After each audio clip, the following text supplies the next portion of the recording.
Hello, beautiful souls. I just had this profound dialogue with a man that I met after taking a yin yoga class.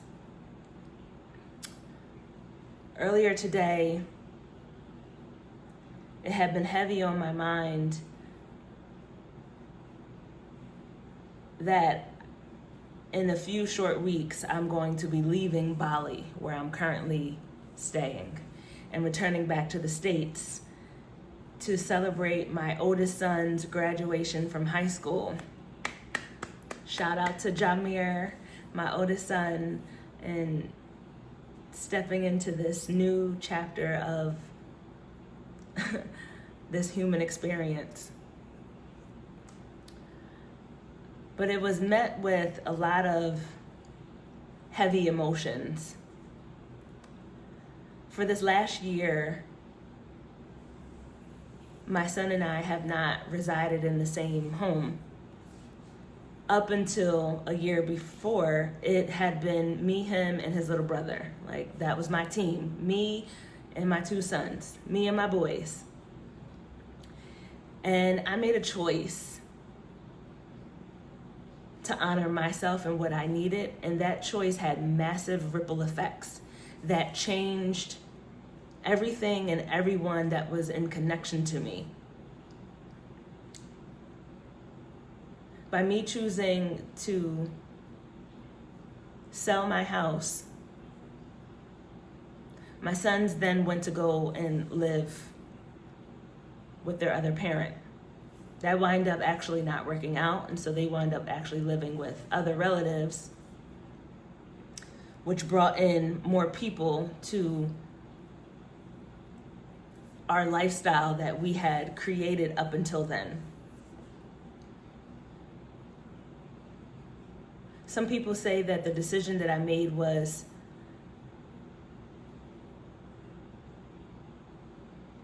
irresponsible. That's one lens that you can look at it through. But for me, it wasn't irresponsible because I literally did not have the emotional capacity to continue to hold and maintain the lifestyle that I was living. I didn't have the emotional capacity to continue to operate in the role as a therapist that was affording the household and the lifestyle. So when I decided to quit my corporate career, that loss of income had that same trickle-down effect. The loss of that income didn't allow me to pay my car note, so the car left. That loss of income didn't allow me at some points to pay the cell phone bill. And so the cell phone went for short periods of times. And a lot of people that were looking at me were used to me being the old version of me that had it all together, that was super responsible, that was working this corporate job, that was making good money month to month, but at the sacrifice of my well-being. I was working as a psychotherapist for the federal government, holding space for veterans that had serious mental illness and substance abuse. I was a single mom to my two sons. I was a homeowner. I was all of these things. I was carrying all these different responsibilities. So this life that I created was really based out of a wound, right? This wound of wanting to be wanted, this wound of wanting to be seen, this wound of wanting to be validated in some capacity, because growing up as an only child to a single parent, I didn't receive a whole lot of attention, affection, or validation. And so I learned that by doing stuff for other people, then I can get it externally. I had no idea that you could give it to yourself. And so I spent my whole life giving to receive. Right? That was how I was programmed, and I was conditioned that in order to receive, you had to give. Like, it was an exchange. In order for me to receive, I have to give. And I gave a lot because I desired a lot. And I got to a point where I had nothing left to give. My energetic, my financial, my nervous system, my everything, every part of me, all of my banks were depleted. I was burnt out and I had nothing left to give. I didn't even have the capacity to take care of my own self. And so from the outside looking in, it looks like irresponsibility. Like, you're an adult who chose to have 2 children. How are you not paying your mortgage and your cell phone and your car? And I was just like, I can't continue to work that career. And that career is what was maintaining all of this. And so in order for me to figure out a new way to make money, I need to create some space. But in that space, London Bridges, everything fell down. And in that collapse, my sons went to go live with these other family members. And so now the added external judgment started to come in of other people's opinions and perspectives. Some of them, have their own validity, but there's always different lenses in which you can perceive and experience and look at things that are happening in life. Like, yes, you can look at me as irresponsible and neglectful, but you can also look at me as someone that was not well, someone that was hurting, someone that was yearning for support, someone that was crying for help. I needed help. And when I asked for help, it went on deaf ears and I was judged. And that's okay. They have a right to have their own perspective and cast their judgments. But that doesn't change the fact that I needed help. And so the only way that I knew how to help myself was to let it all go. And so fast forward back to today. I was thinking about me returning to the States to support my son in his celebration of high school. And the heaviness that I felt was in regards to putting myself back in proximity to some of the people that were casting a lot of negative judgment on me and the decisions that I was making for me. And I realized that in this last year, not only my life and other people's lives around me changed, but the dynamic and the relationship between me and my sons has drastically changed. And for a while I was thinking like, yes, this is good, because by me kind of cutting this energetic umbilical cord, it gives my sons the opportunity to assume agency over their life. They can learn how to be themselves and not just my sons. But again, there's always different perspectives and lenses that you can look at any situation, right? Another lens is that I was a big player in their life. And for me to kind of drastically detach from their life in the day-to-day, that was a big, you can say, loss. Some people said it was neglectful. That's one lens that you can look at.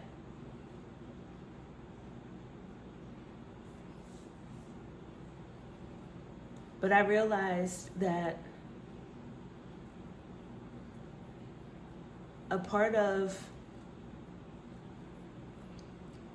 the relationship shift between me and my sons was because my undesire, if that's a word, my undesire to want to have any connection with those individuals, with my external family members that were projecting so much negativity and judgment on how I was showing up to my life, my son's life. But I have to take ownership that they're involved because of the choice that I made. I chose to no longer continue to hold them. Although for me, it didn't feel like a choice. It felt like there was no other option. Like I literally didn't have any energetic capacity to do that. to live that life, to live that version of me.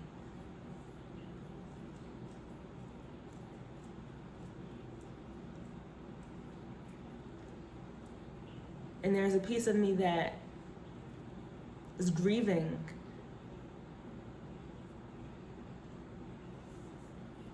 the relationship dynamic that me and my sons once had.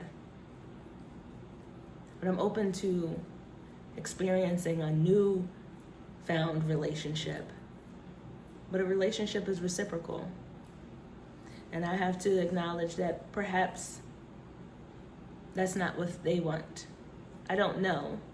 But that was the point that was kind of an aha for me today in this dialogue with this man that I met after a yin yoga class. I was sharing with him this heaviness that I was feeling about returning to the States.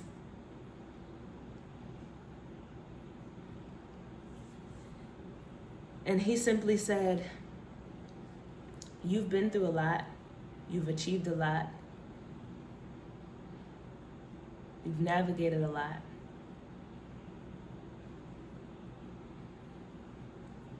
And so what's stopping you from creating what you desire?" And that's a strong relationship with your sons. Whether or not they're in the game doesn't matter. You showing up to play is what matters. And that, using the analogy of sports, like that was a home run, a touchdown, that was a gem. And I appreciate him for really dropping that gem in the most compassionate and empathetic way. It's not anything that I didn't know, but to hear it aloud from another human really allowed me to see myself and to see that my fear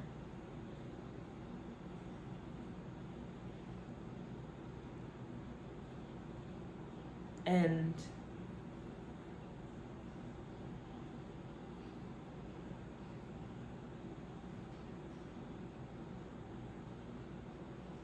my pain that I've been healing from, of feeling unsupported, unloved, unheard, unseen, really was leading and guiding the relationship dynamic that I was cultivating with my sons. And I no longer want that to be.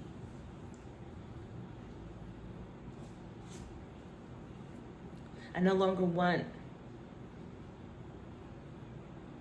fear or worry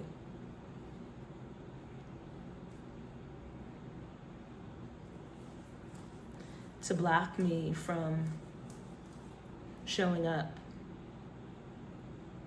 for my sons, showing up to my life.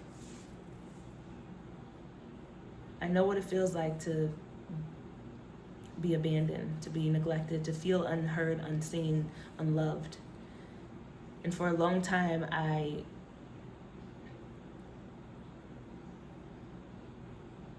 mothered and parented my children from that lens. Like, I never want them to experience the void that I experienced, and so I'm going to give them everything, right? Not saving anything for myself. And so in the process of reclaiming my own energy, my own power, my own sense of self, I detached from my children. And so now we're in this space of like learning how to find balance. And I've been reluctant to show up as much as I could because I don't want to be involved with the other players that are in their life. But the revelation today was that I don't have to be involved, and actually they don't matter. What matters is my sons and the relationship that I get to cultivate with them. And you can't play in the game if you don't show up.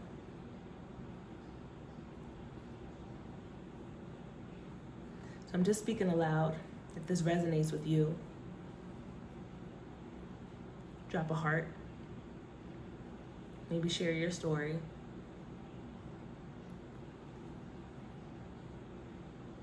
But the golden nugget is, are you showing up to your life in the way that actually serves you? Or are you hiding behind fear, worry, doubt, shame, or limitation? Your life is yours and you get to curate it however you want. But you first have to show up.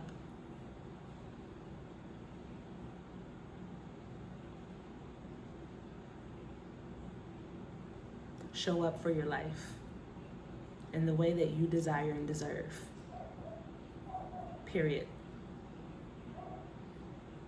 The light within me honors, loves, and deeply appreciates the light within you. Namaste. I am free to be me, I am cultivating the life that I want to live.